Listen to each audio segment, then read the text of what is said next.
नमस्कार, मैं हूं आपके साथ आयुषी गुप्ता। डोनाल्ड ट्रंप की नई टैरिफ नीति ने न केवल वैश्विक बाजारों में हलचल मचा दी है, बल्कि उनके अपने करीबी सलाहकारों के बीच भी तनाव पैदा कर दिया है।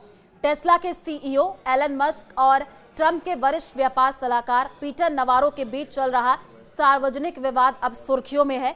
ये सवाल उठ रहा है कि क्या ट्रंप अपने इन दो प्रभावशाली सहयोगियों की बात नहीं सुन रहे हैं, या फिर ये नीति उनकी अपनी जिद का नतीजा है।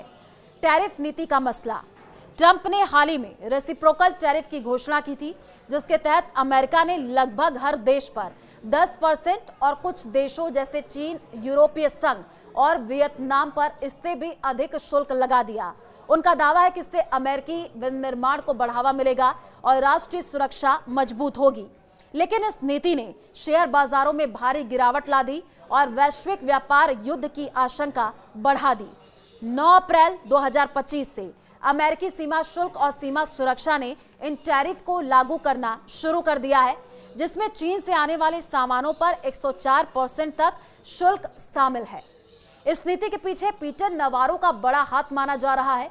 नवारो, जो लंबे समय से चीन के खिलाफ सख्त रुख अपनाने के पक्षधर हैं, उनका कहना है कि टैरिफ से अमेरिकी उद्योगों को फायदा होगा। उन्होंने एक इंटरव्यू पर मस्क पर निशाना साधते हुए कहा कि टेस्ला एक कार निर्माता नहीं, बल्कि कार असेंबलर है, जो सस्ते विदेशी पार्ट्स पर निर्भर है। नवारो ने कहा, हम चाहते हैं कि टायर एक्रोन में बने, ट्रांसमिशन इंडियानापोलिस में और इंजन फ्लिंट और सॉगिना में।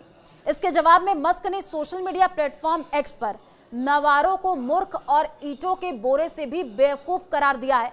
मस्क का कहना है कि टेस्ला अमेरिका में सबसे अधिक स्वदेशी सामग्री का उपयोग करने वाला ऑटो निर्माता है और नवारो का दावा साबित रूप से गलत है। मस्क ने यह भी कहा कि टैरिफ से टेस्ला को नुकसान होगा, क्योंकि यह वैश्विक आपूर्ति श्रृंखला पर निर्भर है। उनके भाई किम्बल मस्क ने भी नवारो पर तंज कसते हुए ट्रंप से उन्हें बर्खास्त करने की मांग की है। इस पूरे विवाद में ट्रंप ने अब तक कोई टिप्पणी नहीं की है। व्हाइट हाउस की प्रेस सचिव कैरोलिन लेविट ने इसे हल्के में लेते हुए कहा, ये दो लोग हैं जिनके व्यापार और टैरिफ पर अलग अलग विचार है। लड़के तो लड़के ही रहेंगे। लेकिन ये बयान विवाद को शांत कराने के बजाय और सवाल खड़े कर रहा है। क्या ट्रंप अपने सबसे करीबी सहयोगी मस्क की चिंताओं को नजरअंदाज कर रहे हैं, या नवारो की सलाह को प्राथमिकता दे रहे हैं? अब यह सवाल उठ रहा है। असर और आलोचना। मस्क, जिनकी संपत्ति इस नीति के बाद 300 अरब डॉलर से नीचे आ गई, ने पहले ही यूरोप के साथ शून्य टैरिफ की वकालत की थी। उनका मानना है कि मुक्त व्यापार से अमेरिका और टेस्ला दोनों को फायदा होगा। दूसरी ओर नवारो का दावा है कि टैरिफ से 6 ट्रिलियन डॉलर का राजस्व आएगा। हालांकि विशेषज्ञ इसे अवास्तविक मानते हैं। वास्तविकता से आधे से भी कम हो सकता है, तो आगे क्या? यह विवाद ट्रंप प्रशासन के भीतर उभरते मतभेदों का संकेत दे रहा है।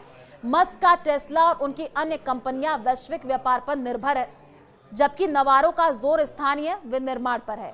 ट्रंप ने हाल ही में 90 दिनों के लिए कुछ टैरिफ को स्थगित करने का ऐलान किया, जिसे बाजारों में सकारात्मक लिया। लेकिन यह स्पष्ट नहीं है यह मस्क के दबाव का नतीजा है या नवारो की रणनीति का हिस्सा।